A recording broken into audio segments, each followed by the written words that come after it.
Lucy's diner sat right off Highway 95, the kind of place where truck drivers and travelers stopped for coffee and breakfast. On this Saturday morning, 8 members of the Thunder Knights Motorcycle Club were sitting in the back corner of the diner, eating their meals. Their leather vests and the motorcycles parked outside were a completely normal sight for Lucy. She had been serving them for the past 15 years, and there had never been a problem. Victor Kane was halfway through his pancakes when suddenly the diner door flew open so hard that the bell above it snapped off and crashed onto the floor with a loud clang. A small boy about 8 years old stumbled inside. His shirt was torn. One shoe was missing. His feet were bare, bleeding from running over gravel. His face was covered in tears and dirt. "Please help," he cried, his voice shaking. "They're killing my mama."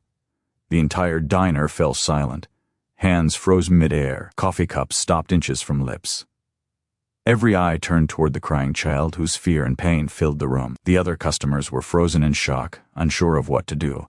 But the 8 bikers stood up immediately. Chairs scraped across the floor. Heavy boots hit the tiles. Victor stepped forward and dropped to one knee in front of the boy so he wouldn't seem intimidating. "Where is she, son?" he asked calmly, though his voice was deadly serious. The boy raised a trembling finger and pointed across the road toward an old motel. "Room 14. My mom's boyfriend. He's hurting her really bad. Please, mister, please save her." Victor looked back at his brothers. 7 pairs of eyes met his, and every one of them nodded. No words were needed. Years ago, when they formed the club, they had taken an oath: protect those who cannot protect themselves, especially women and children. "We've got you, kid," Victor said as he stood up. "Lucy, call 911 now." The motel across the road was the kind of place where people minded their own business, kept their curtains closed. The paint was peeling and the parking lot was full of cracks and potholes. Finding room 14 wasn't hard. The sounds coming from inside made it obvious. A man shouting in rage, a woman crying, begging him to stop. And the sickening sound of fists hitting flesh. Tyler started to run forward, but one of the bikers gently held him back. "Stay here, buddy. We've got this." Victor didn't bother knocking. He lifted his boot and kicked the door with full force. The door slammed into the inside wall, the sound echoing through the parking lot. Inside the small, filthy room, a woman was lying on the floor between the bed and the wall. Blood streamed from her nose and mouth. One eye was badly swollen, nearly shut. Standing over her was a large man, over 6 feet tall, muscular, built like someone who lived in the gym. His fist was raised, ready to strike again. "That's enough. This stops now," Victor said in a low, dangerous voice. The man, Marcus Webb, spun around. His eyes were filled with alcohol and violent rage. "Get out of here. This is between me and my woman." "It's none of your business." "She's not your woman," Victor replied calmly, as the 8 bikers spread out and blocked every exit. The room suddenly felt much smaller. And the moment her son ran for help, it became our business. Marcus laughed, confident in his size. "You think you scare me? I've been to prison. I've fought tougher men than you." He swung a wild punch at Victor's face. "Big mistake. A very big mistake." Victor caught his fist mid-air, twisted his arm with expert precision, and slammed Marcus face first into the wall. One clean, brutal move. Marcus collapsed to his knees, stunned and confused. 2 bikers immediately grabbed his arms and pinned him to the floor. Another biker, Riggs, a former army medic who had served in Afghanistan, rushed to the woman's side. "Ma'am, can you hear me? Where does it hurt the most?" he asked gently, his trained eyes scanning her. "Injuries." "My ribs," she said, struggling to breathe. "He kicked me there." "And Tyler, where's my son?" "I'm here, Mama." Tyler broke free from Snake, the biker who had held him back, and wrapped himself around his mother as carefully as he could, sobbing harder. "I got help, Mama. The bikers came. You're safe now. Everything's going to be okay." Rebecca Martinez held her son with one arm despite the pain tearing through her body. Tears streamed down her bruised face as she looked at Victor with her one good eye. "Thank you," she whispered. "Thank you so much. This time he would have killed me. I know it." Victor nodded once. "Not today," he said, "and never again." "Not this time," Victor said calmly.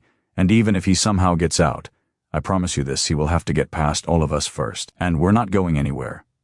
Rebecca looked at him, confusion mixed with deep gratitude. "I don't understand," she said softly. "Why are you doing all this for us? You don't even know who we are." Victor glanced at Tyler, still asleep beside his mother, breathing peacefully. Your boy showed real courage today, Victor said. He could have frozen, he could have hidden. Instead, he ran for help. That takes guts, and you don't turn your back on courage like that. That same night, the Thunder Knights called an emergency meeting at their clubhouse. Within an hour, 23 members showed up. Word had spread quickly about what happened at the motel, and everyone wanted to know what came next. Rebecca Martinez and her son Tyler need our protection, Victor told the group. Marcus will probably make bail in a few days. When he does, he'll come looking for them. She has no money saved.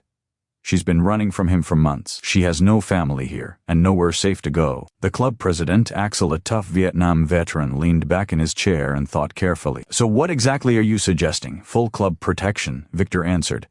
We find her a safe apartment. We help her get back on her feet, financially. And we make it very clear to Marcus that touching her again means dealing with all of us. A younger member named Spike spoke up. Look, I feel bad for her. But we're not a charity.